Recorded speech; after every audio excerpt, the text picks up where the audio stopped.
I also want to thank the discussant for trying to make sense of our incomplete and somewhat incoherent versions.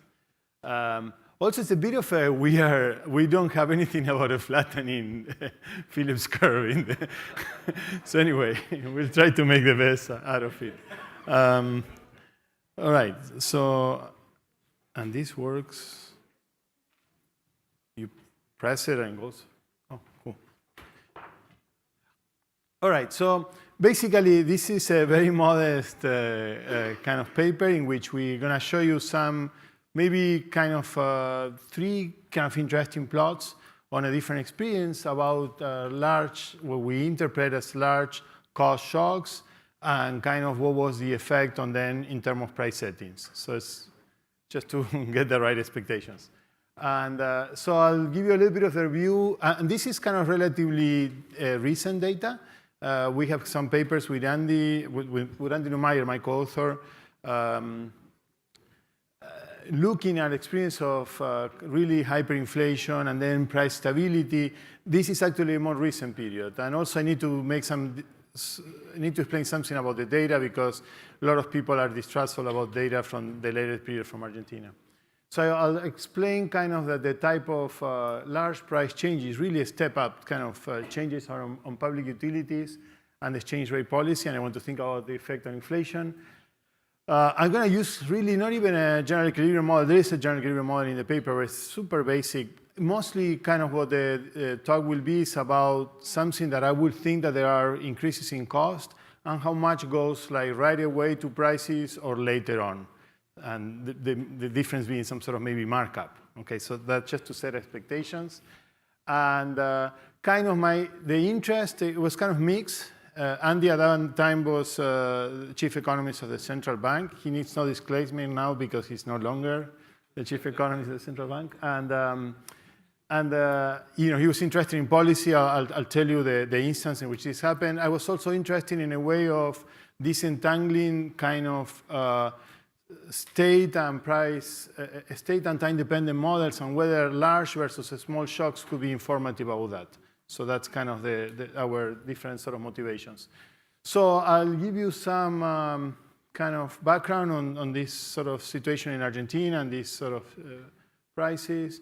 Then I'll talk about a bit of the different implications for models, and I'll focus on very simple ones. I'll try to make the point what are more general features or less general features of different models, and then I'll show you some micro data from Argentina, and that will be it. All right, so, and the conclusion, the way we see it, is that there is kind of, to us, these sort of few, you know, kind of events, maybe 4, maybe 5, depending how you, maybe 3, depending how you count it, they are kind of supported really of a state dependence at this level of inflation for this size of the cost. That's kind of our modest conclusion too. Also, I think Andy was thinking that this also presents a bit of a challenge for the way that they were conducting monetary policy. I'll get to that. All right. So there's some other research in this area. I'll just skip it. Just give you a bit of idea of this period. This is not of a period of low inflation. This is a break with the conference, okay? So the data is from 12 to 18. Until December of 2015, there was kind of multiple exchange rate, strict capital controls. So if you think about exchange rate on monetary policy, that's what the framework you should have in mind. After December 15, there is flexible exchange rates and the lifting of all the capital controls. Somewhere after that, there was a kind of an inflation targeting regime using interest rates as a monetary instrument. That was kind of gradually abandoned until it was recently now totally abandoned. And you will see this in the data, it's kind of clear. And I could give you more details about it, but I just want to give you an idea. When you see some jumps, you get an idea of this kind of this progression of these different regimes. And also there is an interesting story of regulated prices of energy. Basically all public utilities, they were frozen. Basically, well, the underlying inflation was 20%, maybe for 10 years, it was kind of literally almost free, and then they were adjusted. So these are dramatic price changes. You know, 115%, 500%, I mean, these are like big changes. All right, so, all right, I mean, subsidies by 2015, and they didn't apply to the whole country, just to an area where 4% of GDP. Just to give you an idea, these are big numbers. It accounted for most of the deficit. All right, and then now they are kind of almost fully normalized. So you have to have this in the background in terms of the magnitudes we were talking about. All right, so, okay, so this is just to give you the idea of units. So these are log. So there's some levels. These are log points, and this is inflation rates monthly. Just want to, okay, so then you'll see that this is several years. This goes from 0 to like, kind of 1.7. So you could guess that this is continuously compounded inflations of 25% per year, more or less. And this is the core inflation. Okay, hold it. Stop. Let me go back. How do we know inflation in Argentina, for those of you that are maybe, so the National Statistical Agency, let's say, there's some doubts about the validity of their numbers, I will say. And, but in 2018, the city of Buenos Aires, that was not controlled by the federal government, started their own agency. And this is the data that we have gotten from their agency. I think this is the first time that this data has been shown, the microdata underlying it. Okay. This is later after Alberto Cavallo's data, which he started it because of the suspicion that inflation was totally misreported. So this comes in a later period, okay? From Alberto, but it's a different type of data. It's sort of CPI from the city of Buenos Aires, where also all these, it's the largest city and where all these subsidies were taking place. Okay, so having said that, so you could see the kind of, this line, which is the core inflation, and then you see exchange rates. You'll see some kind of jumps here. Think about these are log points. Okay, so it's a bit of a jump in 14. You see the jump on inflation in this axis. These are monthly inflations. This is on the month, essentially the 2 months where there was this big correction. And then you'll see the normalization, the correction, that when they lift the capital controls. Also, you see some changes on public utilities. You see these kind of little jumps. And then you see like a big jump there also on public utilities. And then the sort of correction up to the end. So I kind of want to give you a bit of an idea. And these are relatively new data. You see a bit of an exchange rate change, a bit of it at the very end, maybe like on close to 90%. Okay, so this picture is the same as we had before, but then you see in particular prices, just to get an idea that these were step functions, so you see that these are regulated prices. And we have here electricity, for instance, and gas. We want to think about the type of regulation. We don't want to think about public transportation. We want to think of things that will, in fact, impact costs, which then will impact core inflation. Core inflation is measured a little bit different from the US. It's actually excluding seasonal and energy type. It's not excluding food. It's kind of more like excluding things that vary a lot. But, they exclude some clothing, but okay. So that's what I will say about this level of details. But you see, these are step-looking functions. Remember, this is this log scale. These are big changes. You kind of see there. This is the Supreme Court declaring something was unconstitutional and then reverted back in terms of this increase. This increase on prices came after the big correction on exchange rate that came through the liberalization of controls. Okay, so you kind of, we're counting like an episode here in 14, one episode here for the big change on exchange rate, an episode here for the change on public utilities. There is another big change on public utilities here. And then there is, at the very end, when they move out of the inflation targeting. All right. So, because I think that we had to have a Chilean slide. This is our Chilean slide. So this is just to give you an idea that this was a big change. So there is you take it from the CPI, you take energy versus the rest of the CPI. You do this in Chile, and then you do this in Argentina. And so you see, I mean, they're normalized to 1 at the very beginning. So these are relative prices in Argentina, relative prices in Chile. And you'll see that, there's some increase on oil prices, increase in energy in the war. It's sort of reflected in Chile, then it goes back. The opposite is going on in Argentina. And you see that's because the prices were frozen in nominal terms. And then you see the corrections. I think you could kind of spot them. this step looking, okay. So this is just to give you an idea with the other ones that sort of, this is very narrative type of identification. I'll show you some, anyway, and that's all you get, so it's, all right, and this is, if you look at from gross output, from the sectors that go to the CPI, and then you look at energy and regulated prices, then you could get the cost shares, and they're about like 0.25 from imported goods, and then 0.10 from these regulated prices, which is not just energy, but it's a bunch of these prices. So if you apply these kind of cost shares to these changes, you will get this type of weighted average of changes. So this is not a weighted average. The weights are 0.25 and 0.10.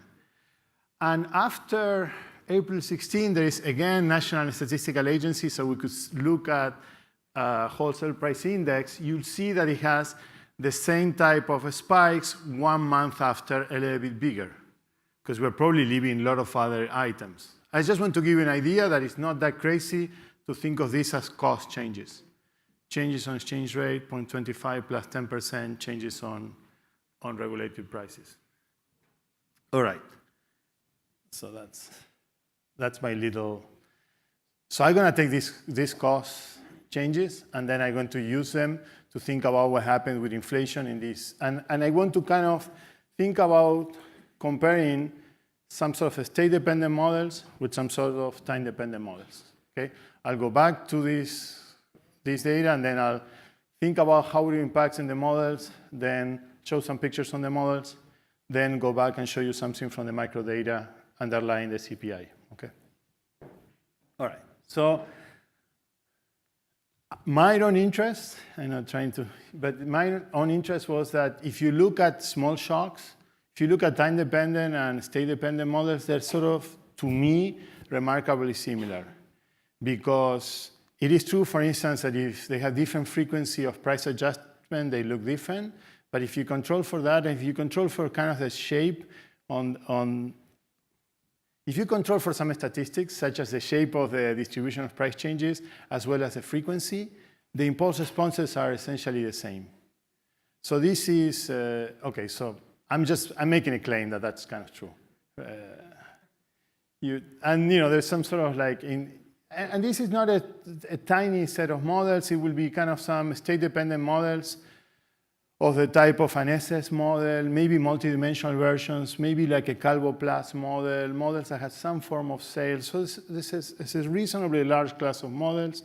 And from the time-dependent models, you have obviously Calvo as one very good example, but then you can see the other work from Carlos on models in which basically there are generalizations of Calvo in which they are in essence state-dependent, many times motivated because you are sort of have some observation costs.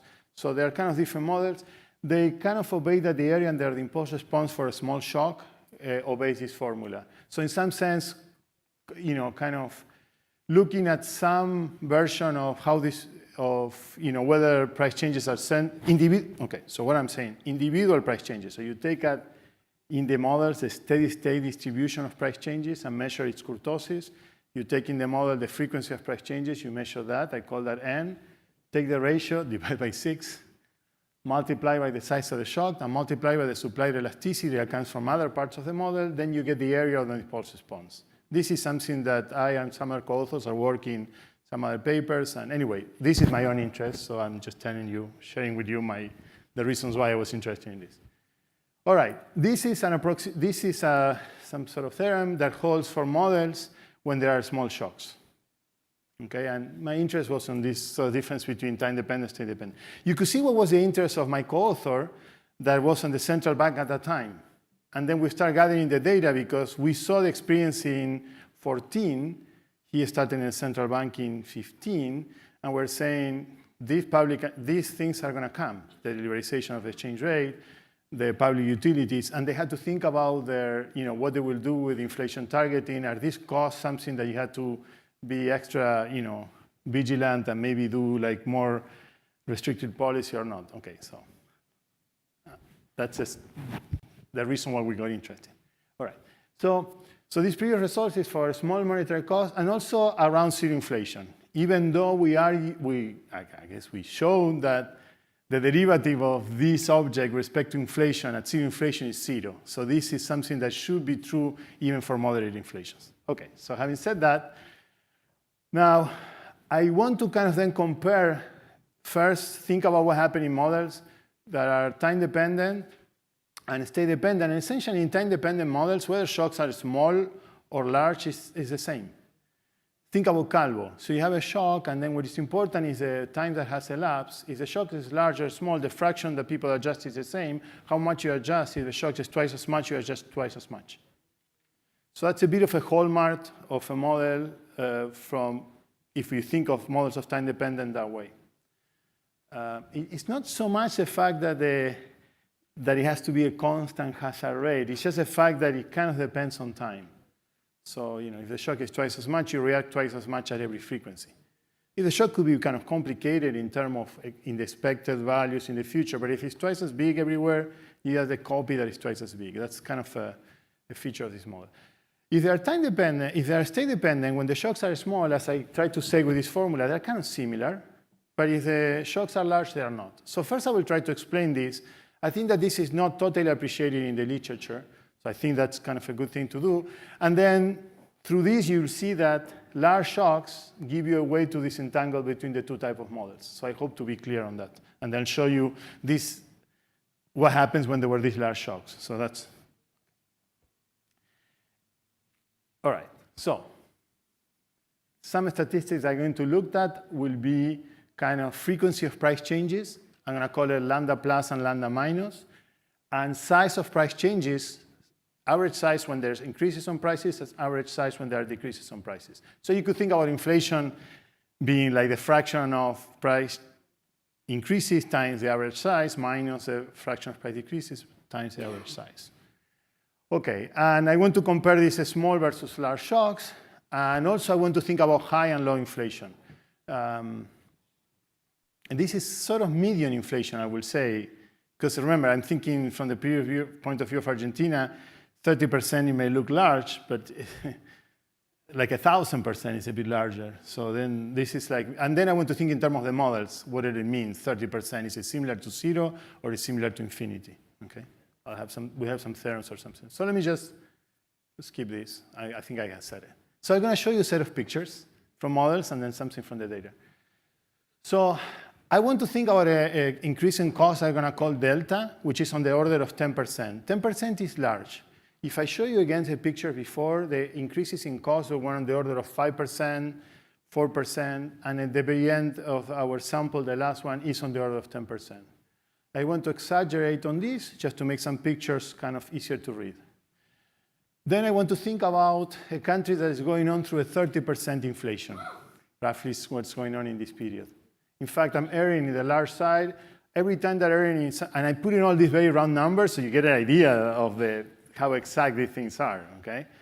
So, but also I want to err into the high side because you will see that the 30% and 0, they're not that different in this regard. So I want to even kind of go on that side. So this is kind of the steady state inflation.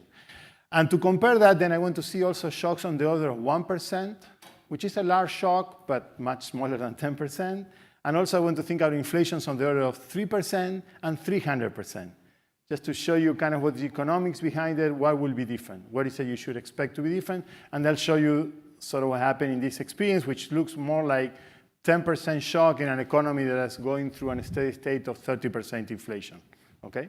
So I just wanted to settle so several cases, high, small shock, and then maybe low inflation, 3%, kind of normal country, 30% kind of Argentina type, and then 300% Argentina in the past, Venezuela, that type of countries.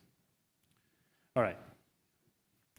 Okay, so there's this figure that kind of tells you something about the model. There's a bunch of figures like this, something for the CPI. So in this figure, you could ask questions. I don't, if you guys want to ask in the middle, I have no, anyway, so the black, so ignore the black line, look at the blue line. So what is on the horizontal axis? I'm not sure if you could read it. There's these little g's. So this is markup, the markup that the firm has relative to what they would like to have if it will be in a static setup. So 0 means maximizing current profit. It will require some markup. Let's call that 0. And think about a firm that has idiosyncratic shocks. So it has idiosyncratic shocks in the cost. Because of this, then firms are going to be populating the horizontal axis, some with markups. They have a constant price. Some will have, they end up with a markup higher than they want to have, some a markup lower than they want to have. And I want to consider an SS model. This will be a very simple type of SS model. In the SS model, there will be 3 parameters that will determine the decision rules. 2 parameters that says, what's the highest markup that will tolerate? The markup is too high, then I want to decrease prices. The other one is the markup happens to be too low, then I want to increase prices. And the other parameter is where I'm increasing prices to, the optimal return point. So these are G upper bar, G lower bar, G star. This is a classical SS problem as it gets. Okay, so notice that G star is almost at 0. It's not quite at 0 because there's 3% inflation. But we know and shown in other papers that that effect is very small. The derivatives, everything is here relative to inflation. At 0 inflation are 0, and you'll see it in this graph for 3% inflation. I put 3% because it's like normal country type of inflation. Okay, so that's the setup. So idiosyncratic shocks, that's where we're populating. And then what is this blue line? This blue line is a distribution of firms across all these idiosyncratic shocks. And what's the point of this distribution? Think of this as a steady state. What's the point of the distribution is that it has a density, it has 0 density in the 2 extremes. That's true for a particular example, say with Brownian shocks. It's true in general if the shocks are small, the idiosyncratic shocks. Why? Because suppose that you have a firm that is here. So then if you have any idiosyncratic shocks that will take it here, then the firm will move to the markup, to have lower markup by lowering prices.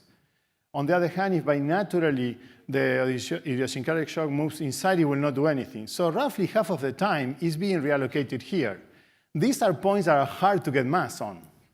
So density is 0. This is important when you looked at some other statistics. And I think you'll talk about some of these statistics in the literature. This is literally, okay. So when there's an exit point, density is 0. That's a general property, not of these models, but in any SS model. One-dimensional, multi-dimensional, that's a general property. All right. Now, the shock. The shock is aggregate. So I take the whole distribution, this 10 map, and I move it to the right. No, sorry, to the left. So to the left. Why am I moving to the left? Because costs increase. So if now I change prices, everybody ends up with markups that are a little bit lower. So the mass that was here, now it turned out to be here. This is before they could change prices. So what happens is that all these guys here are, like using a soccer term, they're in offside because the whole distribution has changed, and all these guys are basically having markups that are too low. All the other ones, they just are in the inaction region.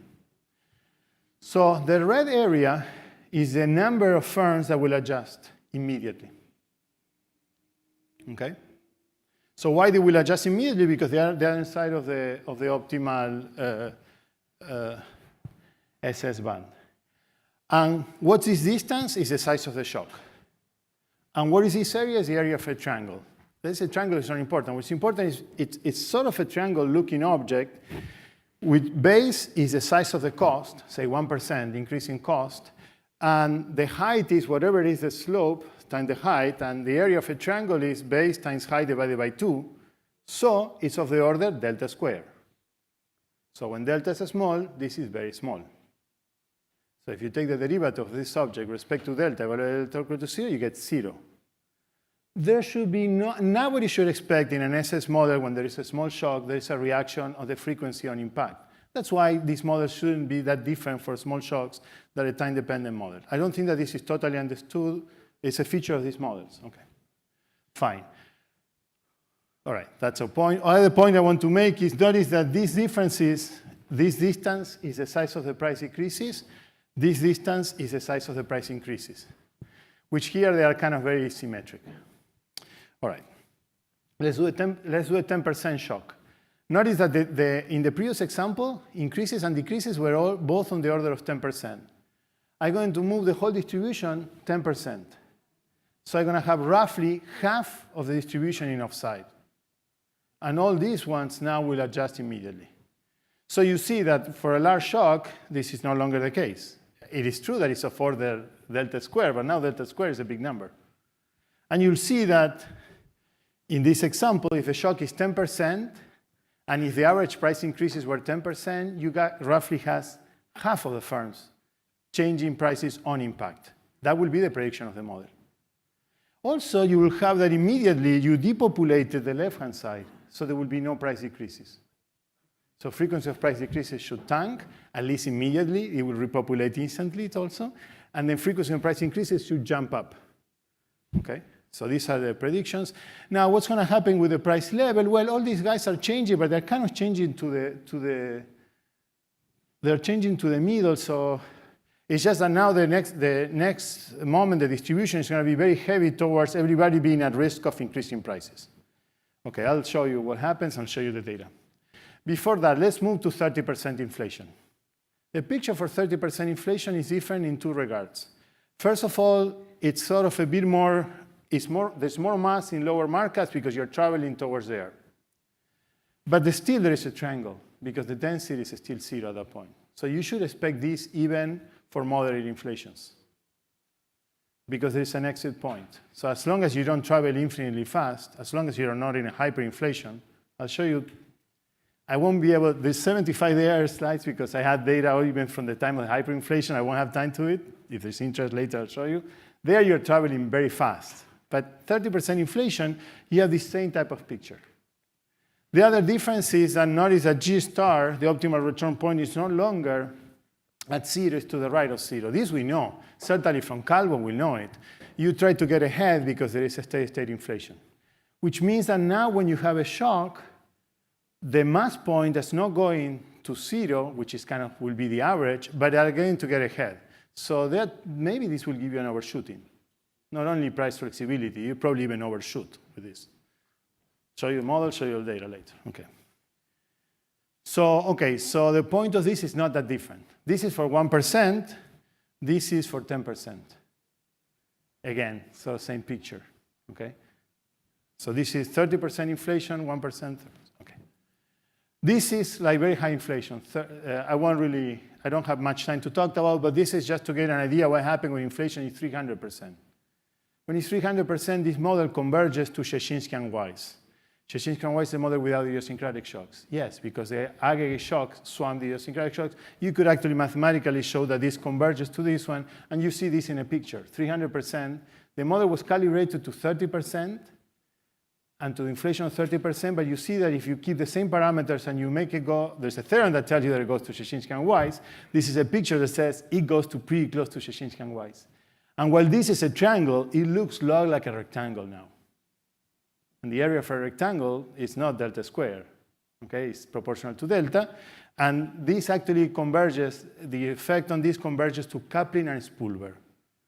For those of you who don't know the literature where there is sort of price flexibility. Okay, but I won't talk about this. This is just to say, right now Argentina is not there.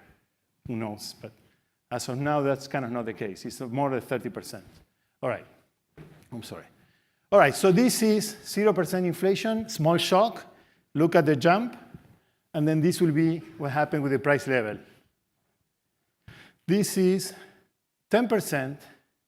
So now the jump there is 10%. Notice that there's a much larger fraction of this 10% that changes on impact. This is the idea that immediate, short-term pass-through is size dependent. So you could imagine running some regressions with cubic terms then on pass-through. And that's what the papers in the literature review that I didn't go through do.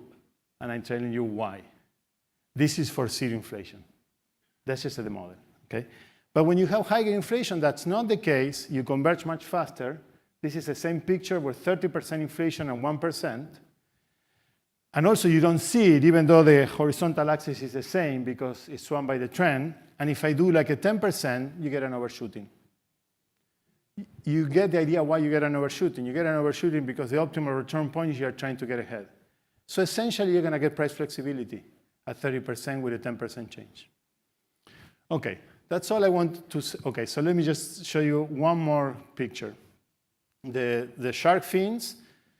So this is for 30% inflation. I'll show you what the model predicts for the frequency of price changes.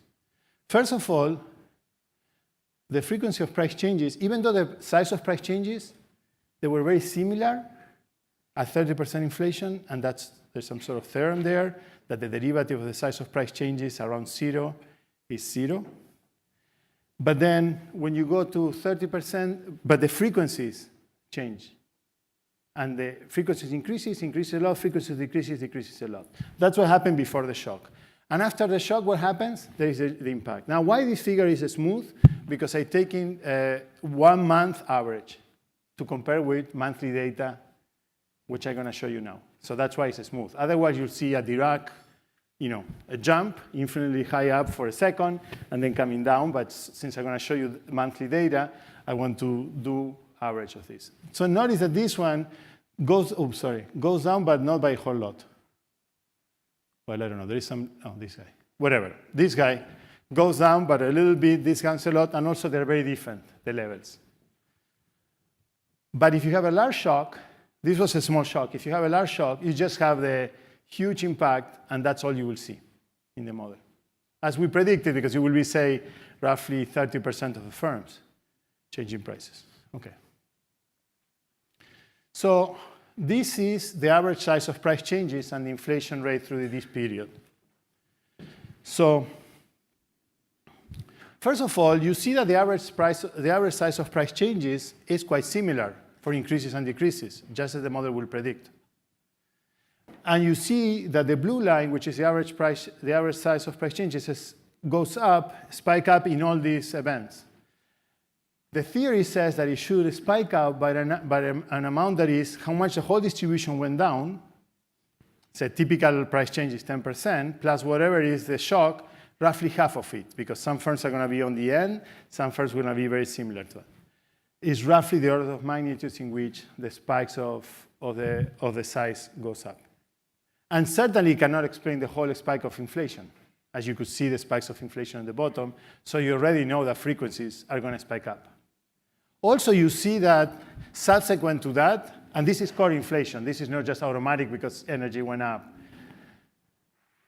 You see that there is no persistence. In a state-dependent model, the way you do the adjustments is today is my term, I goes up, then tomorrow is your term, you change prices. So you see more like a gradual change on inflation after a once and for all shock.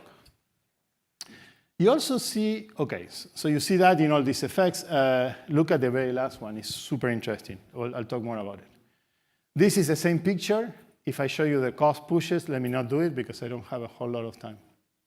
Let me show you this picture now. This is inflation, again, red. No.